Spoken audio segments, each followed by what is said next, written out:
Hello दोस्तों, मैं doctor Chandrashekhar माँ विंध्यवासिनी अपडेट नए विचार नए विधि नए मोटिवेशन फिर उपस्थित हुआ हूँ।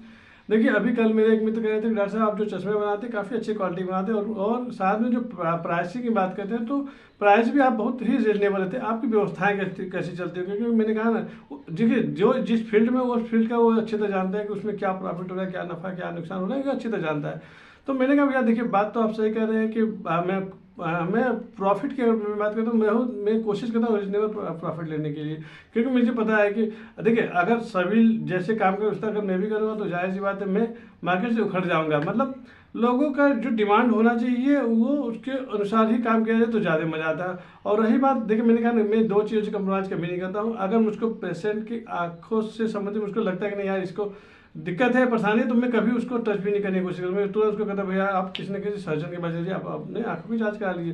लेकिन और रही बात ग्लासेस की, ग्लासेस में कोशिश किया जाता है, मैं खुद कोशिश करता हूँ कि जितना अच्छा से अच्छा बेस्ट से बेस्ट उसमें जो ग्लास लगाया जाता है, शीशे लगाए जाते हैं, उसको अच्छी से अच्छी क्वालिटी दिया जाए। क्योंकि मैंने कहा ना, देखिए फ्रेम की कहानी क्या है कि फ्रेम तो आप कितना भी मंगा लीजिए वो सामने आपको साइड से दिखेगा, थोड़ा फैशनेबल लगेगा, लेकिन हाँ आपको देखना ग्लासेस है, मतलब जो शीशे लगे हो तो उससे आपको देखना है, उसमें कंप्रोमाइज़ कभी नहीं करना चाहिए। हो सकता है मेरा फ्रेम थोड़ा सा अच्छी क्वालिटी ना हो, लेकिन हाँ जो ग्लासेस लगाने की लगाता हूँ कोशिश करता हूँ अच्छे से अच्छी क्वालिटी का ग्लास लगाने की कोशिश करता हूँ। क्योंकि मेरे का देखने का काम ग्लासेस करता हूँ, मतलब जो शीशे लगे होते हैं उससे काम दिखाया जाता है।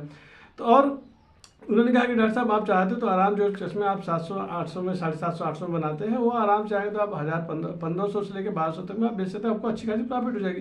मैंने कहा देखिए, अगर इसी तरह कमाना होता तब तो मज़ा आ जाता है, कोई मतलब नहीं है। लेकिन इस तरह अगर कमाया जाए तो ठीक है, मैं बाकियों से थोड़ा सा कम लेता हूँ। लेकिन अगर ध्यान से देखा जाए तो मैं जिस एरिया में बैठा हूँ या जिस लोकेलिटी में बैठा हूँ उस लोकेलिटी के अनुसार अगर प्राइस अच्छी खासी कमाने अर्निंग करने की जगह बोला तो फिर वो मैं मार्केट से उखड़ जाऊंगा, मुझको मतलब नहीं है। और मैंने कहा लोग सोचते हैं कि कस्टमर आए कस्टमर, मेरे यहाँ कहानी कि भगवान की दया से कस्टमर की कभी मुझको कभी कोई दिक्कत होती नहीं। क्योंकि मैंने कहा ना, काम अच्छे करने की कोशिश करता हूँ जितना अच्छा से अच्छा उसमें बेस्ट क्वालिटी ग्लास लगा जाए। और साथ में लोगों से व्यवहार जो बनाने की कोशिश करता हूँ। मैंने कहा ना, एक ग्राहक से दो ग्राहक से 10 ग्राहक कैसे बनते चले जाते हैं ये मुझको खुद नहीं पता था। और एक ऊपर वाला बैठा है वो मेरी व्यवस्थाएं करता है, तो उन्होंने वो करता है और जिसकी वजह से मेरी व्यवस्थाएं चलती है।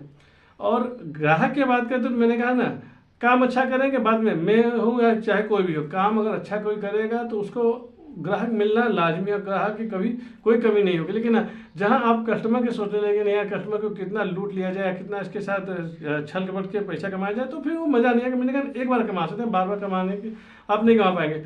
और इसी फंडे पर मैं हमेशा चलता हूँ और आगे भी चलने की कोशिश करता रहूँगा। मेरे एक बनियापुर में मन्ना यादव जी नाम के एक शख्स है जो पैसे से टीचर है। उनका मैंने चश्मा बनाया तो उन्होंने कहा डॉक्टर साहब आप सब कुछ तो ठीक किया लेकिन आप चश्मे में अपना दुकान का नाम नहीं दिए हैं, इसमें पता नहीं डाला, अपने मोबाइल नंबर नहीं डाला, तो कैसे लोग जानेंगे कि आप कहाँ से चश्मा बनवाए हो? या कोई पूछे आदमी किससे कैसे बताऊँ? मैंने कहा देखिए भैया, आप तो प्रोफेशन से आप टीचर हैं तो आपको समझाऊंगा तो आपको बुरा लग जाता है। उन्होंने कहा नहीं भैया बताइए। मैंने कहा भैया देखिए, अगर ये जो डिब्बा मैं आपको दे रहा हूँ इस डिब्बे की अगर प्राइस की बात है तो लगभग 15 रुपये से लेकर 18 रुपये मुझको पड़ता है। और अगर मैं इस पर अपने नाम के दुकान का प्रचार करने लगूँ या दुकान के एड वगैरह डालने लगूँ तो लगभग 30 से 35 रुपये मेरे को लगभग मोटामोटी पड़ जाएगा। और जब 35 रुपये मुझको पड़े तो मैं जाहिर सी बात इस चीज़ में इस डिब्बे को मैं आपको कम से कम 40 से 45 रुपये में दूंगा। तो वो प्राइस कहाँ जाएगी? वो प्राइस भी तो आपके ही चश्मे में जुड़ेगा। और तो उन्होंने कहा मतलब, मैंने कहा देखिए जो चश्मा मैंने आपको 600 या 700 में दिया तो जाहिर सी बात है 750-800 रुपये में हो जाता है। और तब आपको लगता है कि यार डॉक्टर साहब मुझको क्या बोलते हैं, प्राइस मुझको अधिक ले रहे हैं। और जाहिर सी बात है भाई, मैं कहीं से कुछ, मैंने कहा डिब्बे की कोई वैल्यू नहीं होती सर, जो डिब्बा पर नाम प्राइस लिखा होता है उसकी बहुत ज़्यादा वैल्यू नहीं है। क्योंकि मैंने कहा ना, काम अच्छा होना चाहिए, आपको चीज़ें दिखनी अच्छी चाहिए, क्योंकि जब आपको चीज़ें अच्छी दिखेंगी तब जाके आपको लगेगा नहीं फलाने ने अच्छा काम किया। और जब अच्छा काम करो तो आप मुझको डिब्बे पर नहीं खोजेंगे, मेरा नंबर आप जहाँ से भी मिला होगा आप उसको फिर फ़ोन करेंगे और मुझको आप अपने यहाँ बुलाएंगे। तो उन्होंने कहा डॉक्टर साहब मान गए आपकी बात। मैंने कहा भैया देखिए, बात मानने वाली बात नहीं है। अगर कहीं चीज़ों को थोड़े से कम रेट में दिया जाएगा, चीज़ों को समझा जा रहा है तो जाहिर सी बात है कहीं ना कुछ तो करना ही पड़ेगा। क्योंकि अगर नहीं किया जाएगा तो भाई कहाँ, मैंने कहा ना, ज़्यादा प्राइस का कमाने के पीछे अगर मैं पड़ूंगा तो फिर मतलब नहीं रह जाएगा। और मेरा सच में मेरा मेन उद्देश्य चश्मे की लाइन में अगर मैं बात कर रहा हूँ तो मेरा मेन उद्देश्य ये रहता है कि जिनके पास पैसे की दिक्कत, मैंने कहा ना, अगर सोचिए अगर मान लीजिए कि एक नॉर्मल आदमी है या किसी गरीब परिवार से है, अगर वो चश्मा बनाए किसी हॉस्पिटल में जा रहा है तो जाहिर सी बात है 200 से लेकर 250 या 300 रुपये तो उसको सिर्फ ऑटो का भाड़ा लग जाएगा। उसके बाद जब चश्मा वहाँ बना जाएगा तो जाहिर सी बात है उसको 1000 से 1500 रुपये का चश्मा बनेगा।